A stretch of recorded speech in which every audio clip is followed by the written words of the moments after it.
ইনকিলাব, এই আপোষ না সংগ্রাম। আমরা গতকাল খবর পেয়েছি আমাদের একটা নির্বাচন যে কমিশন আছে, আমাদের আগেও তো একটা নির্বাচন কমিশন ছিল, হুদা নির্বাচন কমিশন, রকিব নির্বাচন কমিশন। আমাদের নির্বাচন কমিশনরা দিনের ভোট তারা রাতে করে দিয়েছে। তারা পুলিশকে সাক্ষী রেখে, সেনাবাহিনীকে সাক্ষী রেখে রাতের বেলায় ভোট কেটে নিয়েছে। কবর থেকে এমন শুনেছি মরা মানুষ এসেও ভোট দিয়ে গিয়েছে।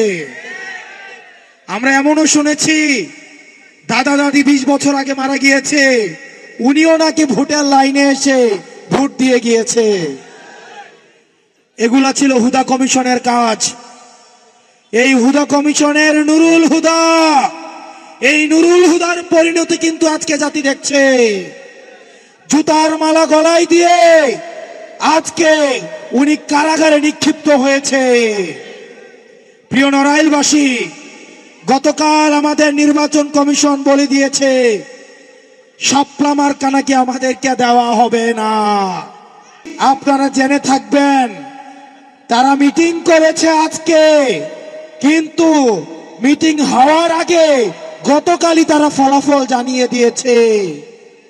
অর্থাৎ ভোটের আগের ফলাফলের মতো আমাদের নির্বাচন কমিশন এখন মিটিং এর আগেই তারা ফলাফল জানিয়ে দেয়। আমরা ধিক্কার জানাই এই নির্বাচন কমিশনের দ্বিচারিতাকে। তারা মিটিং করেছে আজকে, তারা কিভাবে গতকালই তারা ফলাফল তারা জানিয়ে দেয় যে তারা শাপলা মার্কাকে তারা দিবে না। আপনাদের রিমোট কন্ট্রোলটা কোথায় সেটা কিন্তু আমাদের জানা আছে। প্রিয় নির্বাচন কমিশন, প্রিয় নির্বাচন কমিশন, আমরা দেখতাম নির্বাচনের আগে জিএম কাদের যায় ভারতে, এরশাদ যেত ক্যান্টনমেন্টে গলফ খেলতে। আগে আমরা নির্বাচনের সময় শুনতাম জিএম কাদের ভারত থেকে এসে বলতো যে আমরা সরকারের সাথে কথা বলে সিদ্ধান্ত নিব যে এবার আমরা সরকারে থাকব নাকি বিরোধী দলে থাকব। ঠিক কিনা? আমাদের কাছে খবর আছে এই নির্বাচন কমিশনের কারা কারা কিছুদিন আগে ক্যান্টনমেন্টে সিএমএইচে ভর্তি ছিলেন। আমাদের কাছে কিন্তু খবর আছে। এরশাদকে যেভাবে গলফ খেলতে নিয়ে যেত, ঠিক একইভাবে এখন অনেককেই ধরে ধরে সিএমএইচে নিয়ে যাওয়া হয়। কোন জায়গা থেকে পরিচালিত হচ্ছে রাজনীতি যে কোথায় চলে। প্রিয় নড়াইলবাসী, আপনারা আমাদের সাথে থাকবেন। আমরা প্রতিজ্ঞা করছি অতীতের যে রাজনীতিক যে ধারণা ছিল, যেই খেলা ছিল, সেই খেলার নিয়ম তো পাল্টাবই, খেলাকেও পাল্টে দিব।